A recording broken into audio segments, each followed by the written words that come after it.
I'm standing in that small and bustling area of London known as St Giles Fields, Holborn, where just over a year ago, on September the 20th, 1586, 7 men came for execution.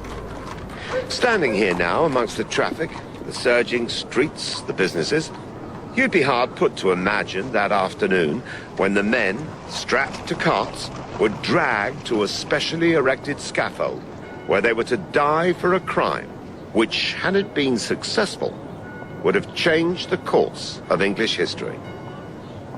Aloysius Scarers, a servant, was amongst the crowd. The scaffold was in the middle there, opposite the church, and we were all stood around it. Many had come. It was no ordinary execution. They pulled the men from the carts. There were ropes already round their necks. And very quickly they hung them, but only for a few minutes. No, not minutes, moments, before cutting them down. But this was cruel, for they were to butcher them while still alive. The crowd cheering "God Save the Queen." I looked away. My master was one of them. They weren't brave men. They wept. Another person present, the executioner, Robert Bull, from Tilbury. They begged. I had to strap him. The one I stretched when they were questioning him, Ballard, priest, started yelling something. I don't know what. Catholic cant.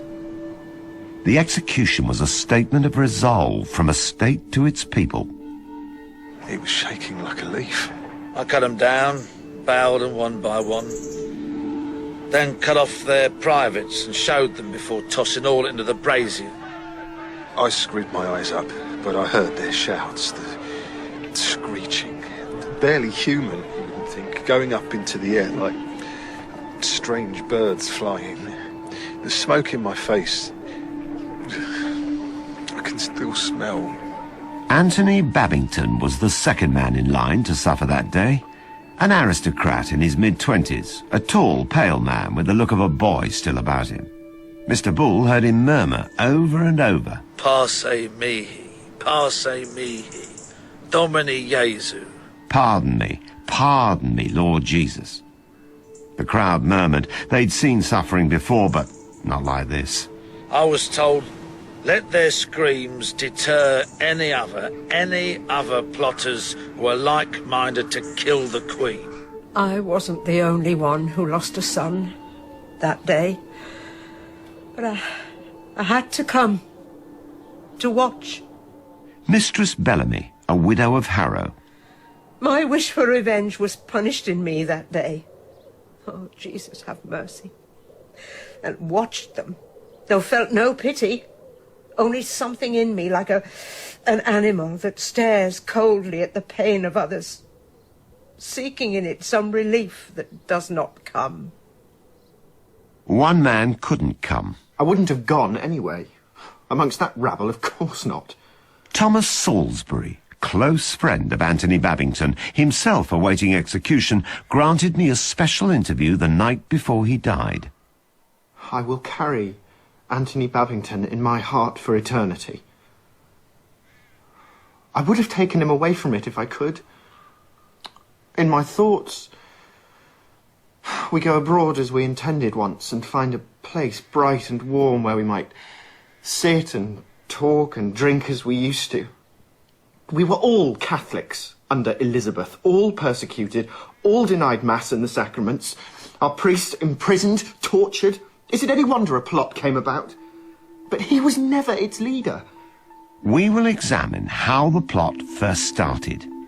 And in the light of surprising new evidence, we will ask, how did this most unlikely of young men become involved in a plot that was to take his life?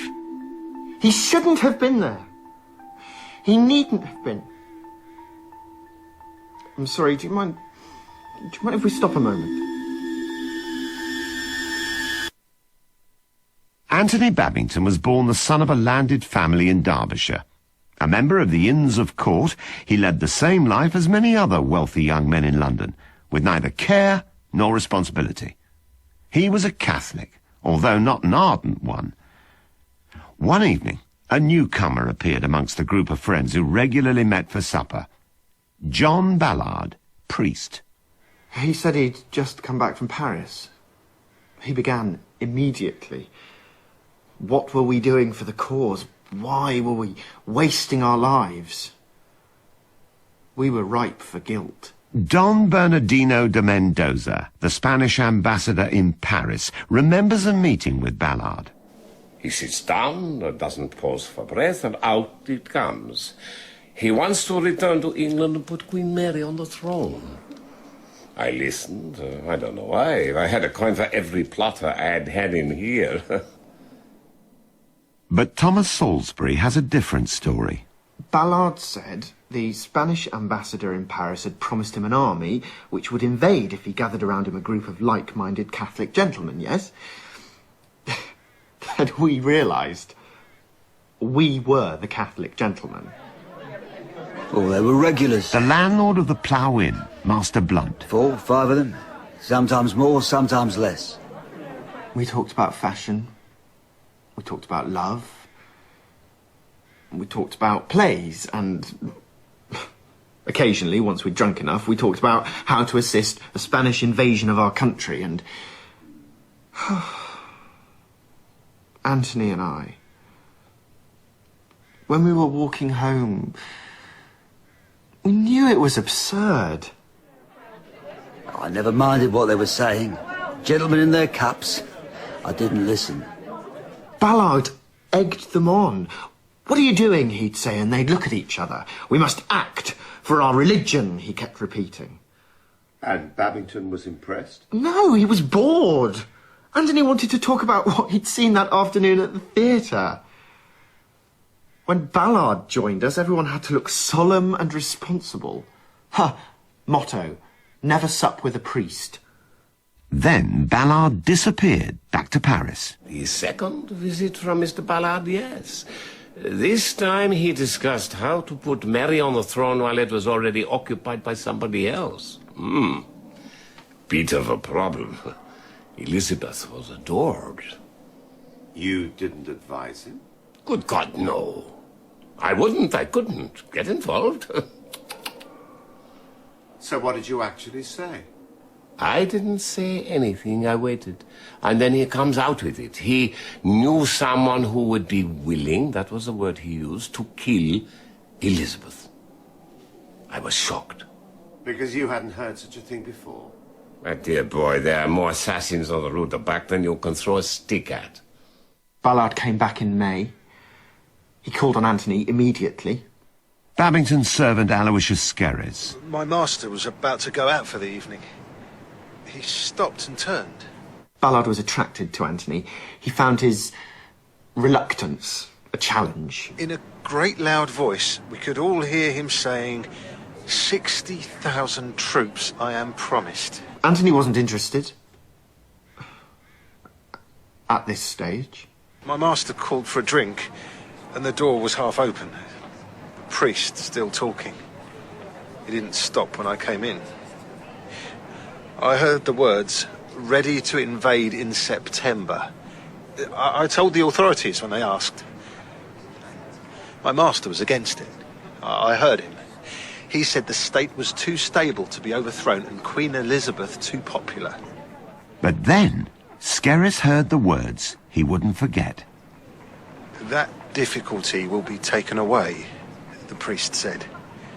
The means are already laid. Her life can be no hindrance. I took this to mean he intended to have the Queen killed. I mean, I know it sounds serious, but when he told Anthony who the proposed killer was to be, we laughed. John Savage? Savage was one of the men they met for dinner. Anthony said Savage would run away from a mouse if it farted at him. But Babington remained. Why? Why didn't he take the action that would have freed him from involvement in a plot he didn't believe in? I hacked them into pieces, slung them in sacks. I can't bear it. You have to understand something. You've heard, well, of course, you know about Lord Walsingham. The Queen's principal secretary. He was terrified of us. You need to know that. In fact, more. Walsingham fled the country during the Terror. He wanted revenge on Catholics. And Walsingham knew about your meetings, you said? Of course he did. How? There were maggots at the feast. Informers. And when there was nothing to chew on, they made it up. Testimony borne out by Gilbert Gifford. I was instructed to befriend John Savage, the would-be assassin. He said he was ready to kill the Queen. An idiot. But my lord was interested. What was it like working for Walsingham? He insisted on constant vigilance. He said to me once, I think he said it to all of us, there is nothing more dangerous than feeling secure. You were to observe? No. Much more. I was to keep the pot simmering. Mendoza, the Spanish ambassador. When Mary had been under house arrest for nearly 20 years. While she lived, there would be plots, so Walsingham reasoned. He wanted her execution, for which he needed evidence. When Savage said he'd changed his mind about the assassination attempt, Walsingham told me to encourage him. But as yet, nothing had really happened. A group of Catholics were meeting regularly and complaining about a regime. They ate, they got drunk, and a fiery priest worked on their guilt. But that was all. John Savage brought Gifford to our meetings. Neither Anthony nor I trusted him. But you kept attending them? I told Anthony we should get out, put land between us. I said, we'll go abroad. He agreed? Yes. But you didn't go? We needed a licence to travel. I couldn't get one, so I approached a friend who said he knew someone. Someone? Robert Polly. It's Robert Polly who's spoken to me now for the first time in an interview from his prison cell. Babington was offering £300 reward for a licence. I told him I could get it. He began to visit the house. He was very friendly. This was at the beginning of June. He failed to get the licences, of course, but then offered his services to Anthony as servant and companion. That's how Polly entered our lives. He stayed at the house overnight, sometimes. This is something you have to know about Polly. He was charming. At a time when Anthony was confused, he reassured. Very quickly there was a feeling coming from Salisbury toward me. I can see him now hovering in the chimney corner like a sad cat. I said to him once, "The colour green suits you." He nearly cried. See, I felt that Polly was not to be trusted. But when I said this to Anthony, he told me I was jealous. I began to wonder, is it me? Perhaps some fear of losing my friend has affected my judgment. Thomas Salisbury was Anthony's friend, if you understand me. More than a friend. So, what he says against me, well, would you believe the words of a jilted girl? All I can say is this. My master used to dine out most nights, but when Master Polly came to stay, they dined in, discussing. He grew more serious. And the landlord of the Plough Inn observed him with the little group who met there. Polly joined them. He was of my class, but he sought to fit in above himself. You understand? I couldn't trust a man who smiled that much. What can I say? The opinions of servants and landlords. What were you doing with the conspirators? Conspirators? They were rich men's sons. A dining club. I was amazed any of them could wipe their own arses. And why did you attend? Because Anthony Babington was my friend now. I knew no good would come from Polly. I knew it. Did I act? I said to Anthony, let's leave. We'll travel into the country, anywhere you like. He looked at me, sadly. And at that moment, Polly came into the room. They were having a little tete-a-tete. Very sweet. I said, would you mind leaving us alone? I'm talking to my friend. He smiled. That smile. Dreadfully tense it was. He came over and stroked Anthony's hand. Anthony looked at me, helplessly. "Do you want me to go, Anthony?" That's what Polly said.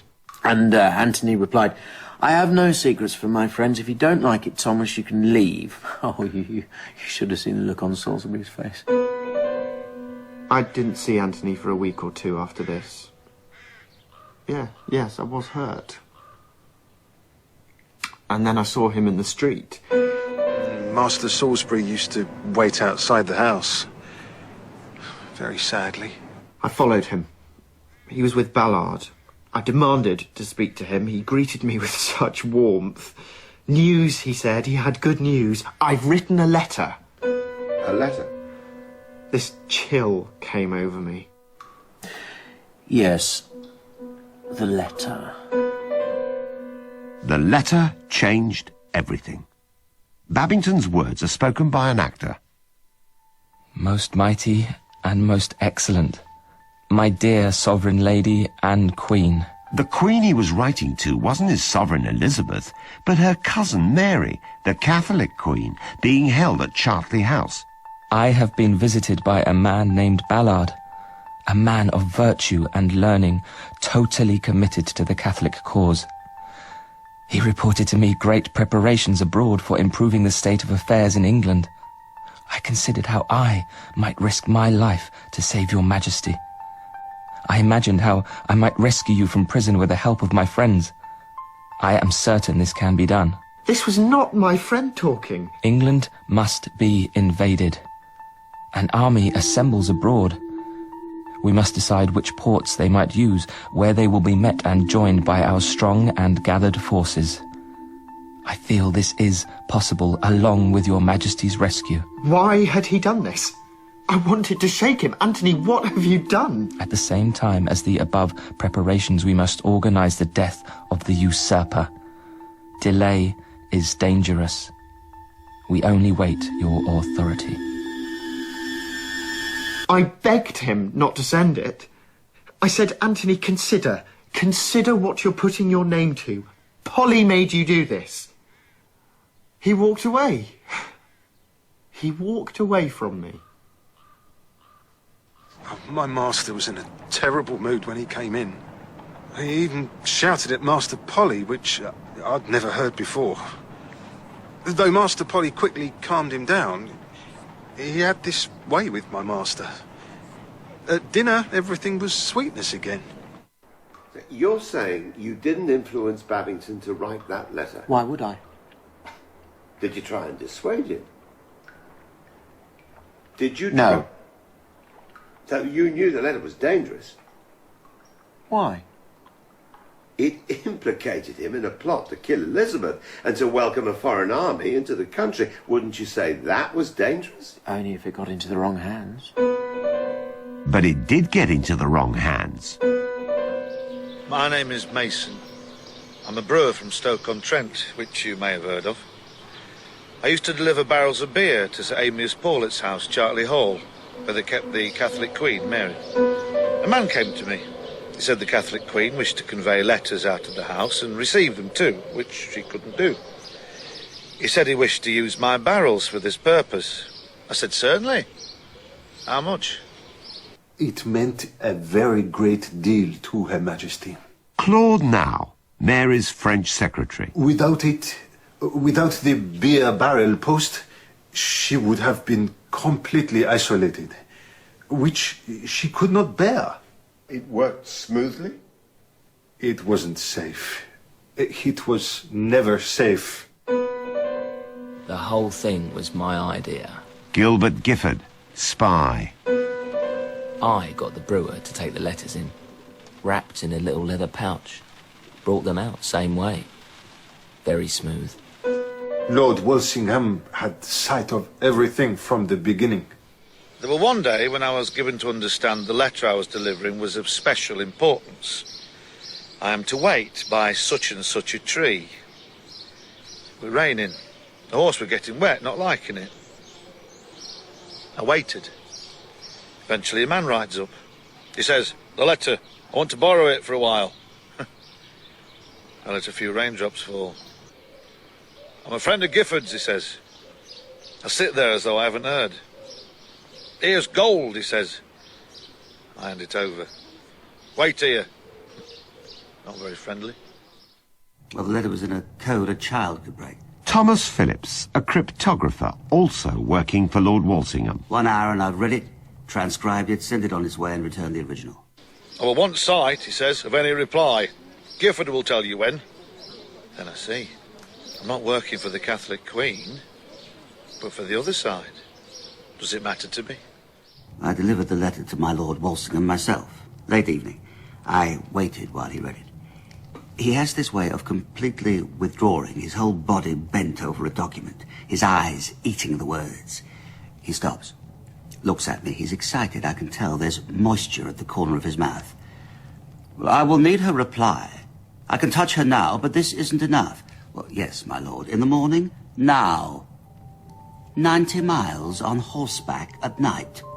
My ass sore as hot coals. And every bumpkin night watchman stops me on the way. Don't they know who I am? I say to one fellow, it would be as easy for me to have you hung as not. He lets me go. The question remains, why did Babington write the letter? Anthony was a complicated man. An idle, companionable man who likes nothing more than to eat and drink and talk with his friends, now apparently fully committed to a bold and dangerous plot, to which he will give his name and his life. It was Polly, all Polly. Go to Polly, he'll tell you. But what was your view? In Polly's company, Anthony felt strong.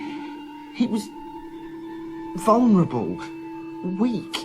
You don't... You see? Ask Polly. Anthony wanted to be a hero. He wanted to ride up to Queen Mary's castle and rescue her, like a knight in a story. He told me once he'd seen her when he was a page boy in the Earl of Shrewsbury's household. He went a gorgeous pink when he told me this. Polly had power over Babington. But what was its source? Skerries. My master had friendships with different men. He'd been close with Master Salisbury, but by midsummer, this gentleman came less and less to the house until he stopped coming. I was shut out. I've told you. I can't describe to you what this was like, to be exiled from my friend's love and to watch as he was destroyed. There was a change in the house, yes. Master Polly was always there. And he began to come into the kitchens and ask what was for dinner, to demand certain cuts of meat. Well, he still dined here at the Plough. Less often, but they still came with their friends. Until Polly tells me they want a private room for their meals from now on. So that started. And the door was kept shut. I made Anthony Babington feel strong and capable. Is that a crime? All his life, they had told him he was weak and stupid, an idiot. Well, I showed him another truth. And then the rumours began. That's when I saw it. Robert Polly was a spy. Of course he was. Not only carrying information, but keeping the plot alive. We were all dancing to Walsingham's drum, all of us falling into the trap. Mendoza, the Spanish ambassador. I've told you. Walsingham's aim was to execute Mary. Ballard's plotters would provide the evidence against her. The letter from Babington, a hook for Her Majesty's royal throat. All that summer, Walsingham must have waited for her reply. I saw it. Polly had told Anthony to write the letter to fatten him up for his master's table. And you didn't try and warn him? I couldn't. By then, there was only one person he listened to. How could he have such power over Babington? Ask Polly. No, I knew there would be questions, of course. That's all right. I'm happy to talk to you. Did you work for Lord Walsingham? Are you working for him now? You see, the trouble with questions, You'd think they had the right to be asked. Well, they don't always have the right, not when the answer would mislead. Simple answer? Yeah, even that. That more than anything. God save us from the simple answer. Did you carry information? I am in prison, you've noticed. The others were executed. My offence, apparently, was deemed less serious. I have to ask you again. Did you carry information? Yes. There. I'm being honest. Bits. I wasn't blessed by wealthy parents. I needed to earn money. My opinion of these conspirators, they're clowns, I told you. Did I think anything would come of it? Not in 1,000 years. I am conveying rich men's gossip. That is all. Was that wrong? Perhaps. I never cared for Polly. He was an amateur. Walsingham's cryptographer Thomas Phillips. I tried to warn my Lord Walsingham that Babington would find Polly out. My lord, he put his fingers together like this. I knew this to mean I was to leave the subject alone, that he knew something that I didn't. I tried to help Anthony. I want that understood. He hated us. He hated us all. I even took him to see Lord Walsingham in July. You thought he was in danger? Why? Why would I have thought that? Well, he'd just written an incriminating letter. I didn't know Walsingham had seen it. You think Walsingham told his informers anything? So I thought if I brought them together, it would go well for him. Didn't Babington suspect you? Do you want to listen to me or not? We took a boat up the river to Walsingham's house.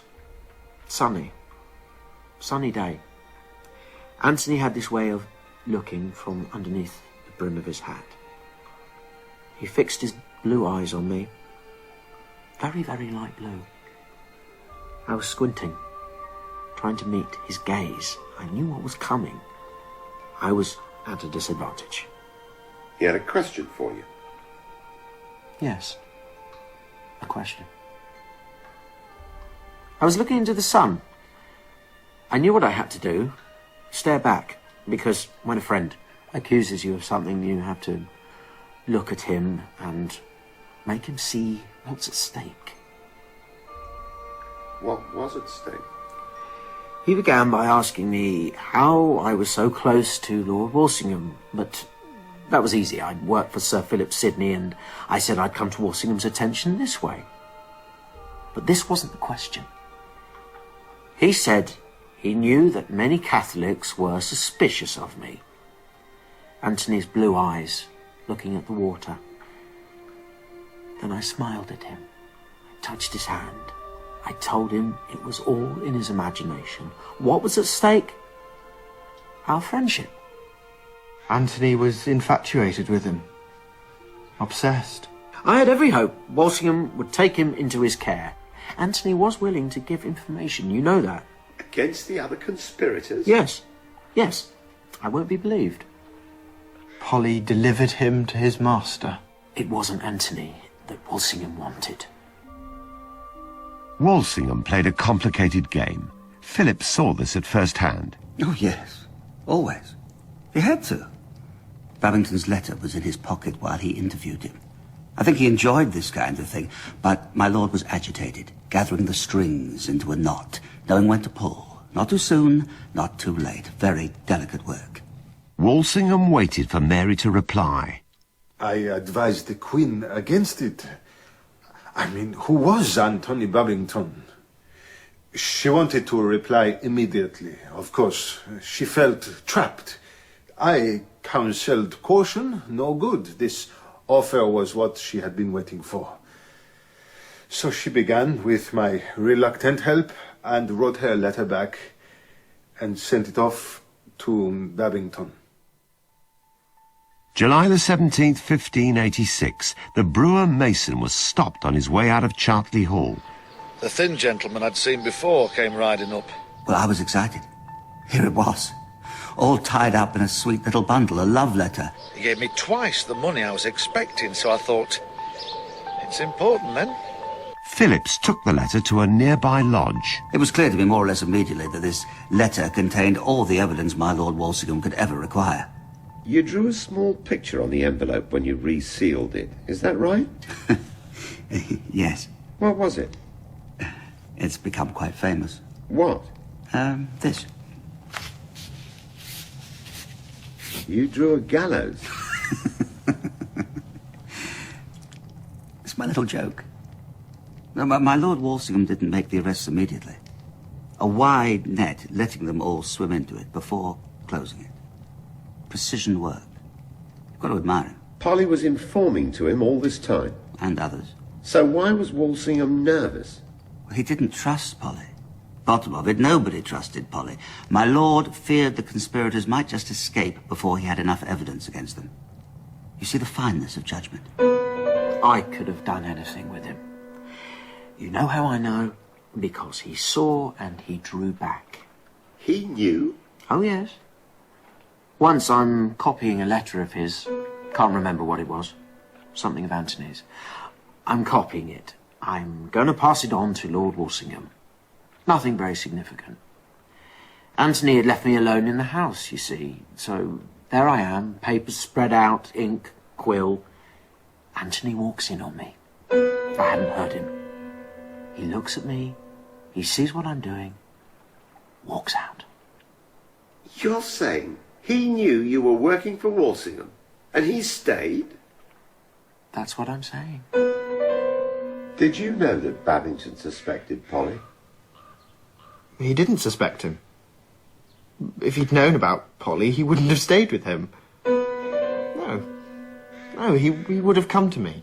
He was blind, don't you see? He loved me. Unacceptable to Salisbury, but there it is. Babington asked me my opinion about Polly. And what did you say to him? I said we didn't know enough to trust him. I tried to save Babington. It isn't well known.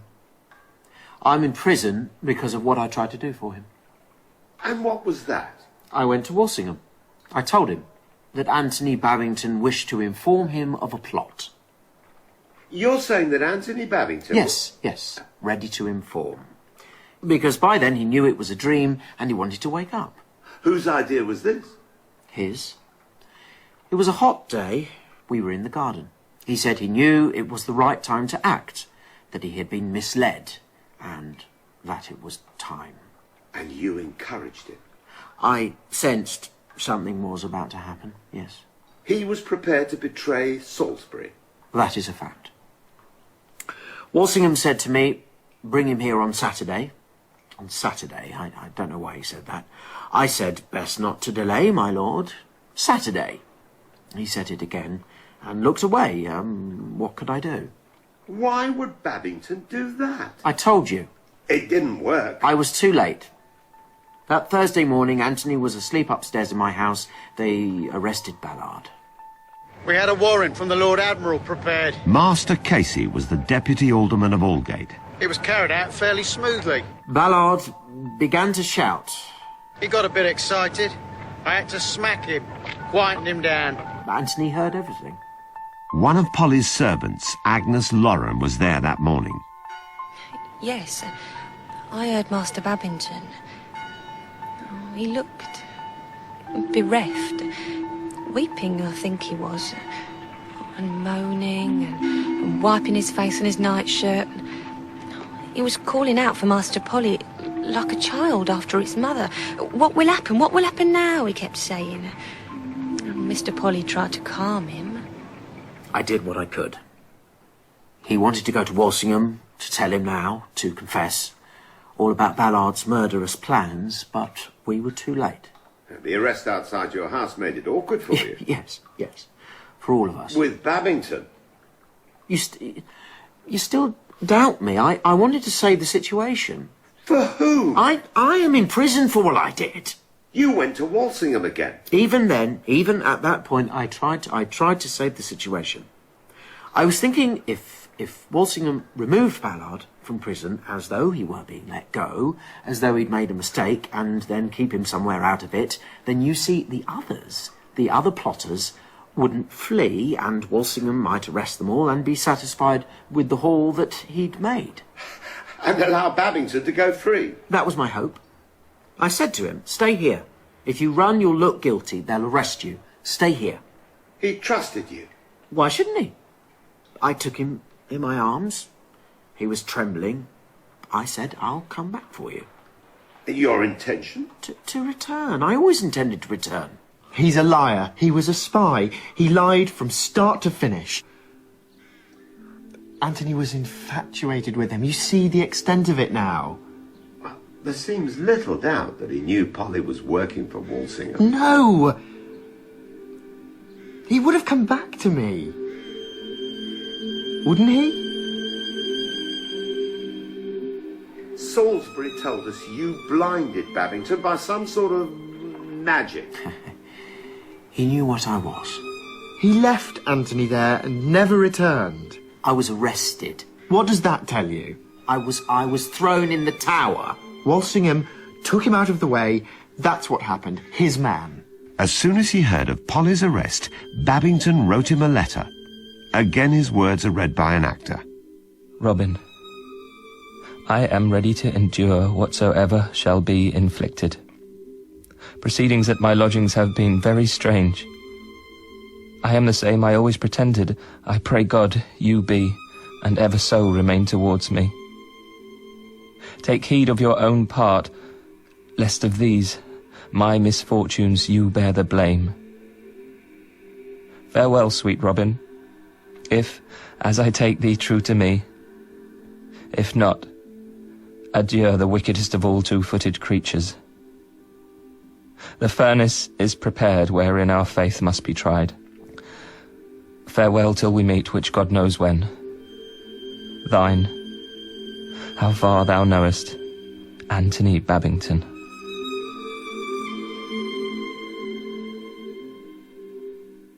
There is a sense in this letter that Babington knew you might betray him. What do you mean? To show you something. What? That he was prepared to die for you. Having written the letter, Babington ran, first to the house of a fellow conspirator, Tichborne. Tichborne's wife, Jane. He was frightened. Seemed lost. Before he went away, he told me his heart was broken. He wanted clothes so he might go in disguise. Babington, with Dunn and Barnwell, hid in St. John's Wood, where they were seen by a shepherd. He doesn't wish to give his name. Well, there were 3 gentlemen, and I could see they'd spent the night before in the wood. I asked them what they wanted, and they, the taller one replies, did I have bread or water, for they had nothing. And I give them the little I had. They came to our house at Uxendon, near Harrow, and we're a Catholic family, and they sought shelter. My son Bartholomew was worried because we'd heard they were being hunted for treason. They said it was only some matter with a priest. I mean, this lie cost my sons their lives. In the morning, my man John showed them the way to leave the woods. Well, they cut their hair, put on rude smocks and stained their skins with walnut juice as though they'd been labouring, and we set off. Mistress Bellamy had said nothing to me about who they were, and I didn't ask. But there must have been talk in the village. Soldiers were hidden, and when the men saw them, they fell about. One fainted, and they were taken, pleading and weeping, but none listened to them. And soon they came to the house and arrested my sons for aiding the conspirators. I begged them to see that they'd done nothing. They called me Catholic whore and dragged my boys away. You went to the executions? I wasn't going to go. My family said I shouldn't. They said to me, forget, as though I could. I thought perhaps I might finish with my grief if I saw their deaths. I was wrong. As soon as I saw them pulled from the carts, shaking, they could hardly breathe, I realized, and would have run, but the crowd pressed in behind. I was made to watch, I believe, to teach me something. Hatred is not stronger than love. That's a terrible lesson.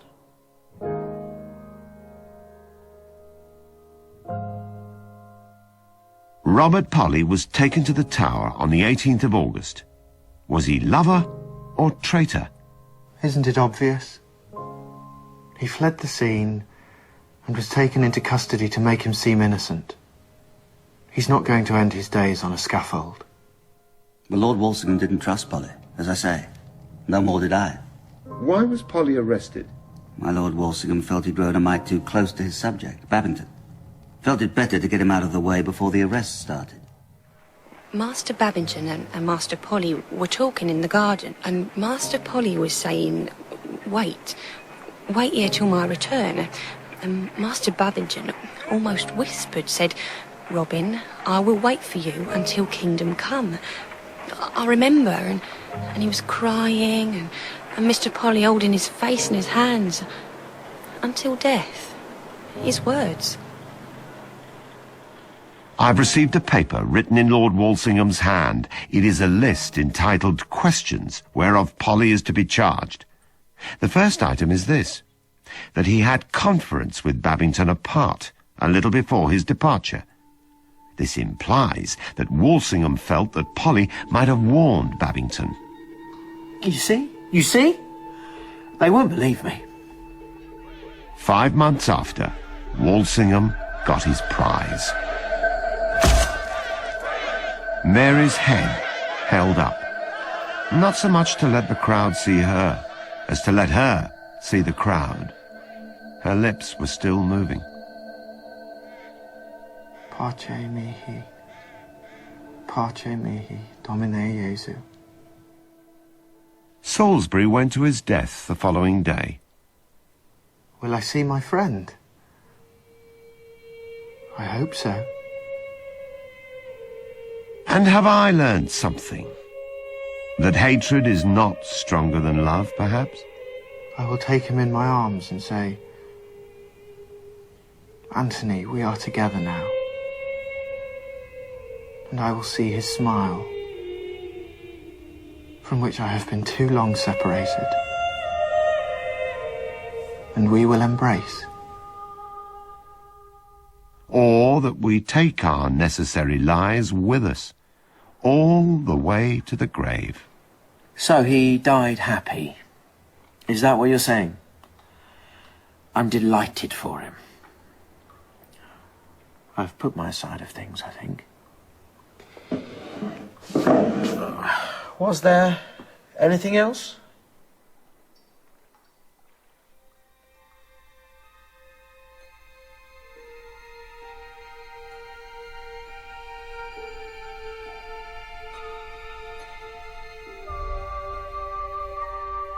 In The Babington Plot, the presenter was Stephen Greif.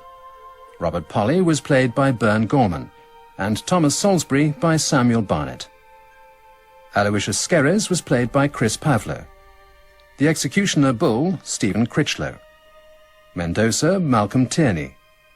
Thomas Phillips, Jonathan Tafler. Gilbert Gifford, Inam Mirza. Casey, Paul Ryder. Agnes Lauren, Jill Cardo.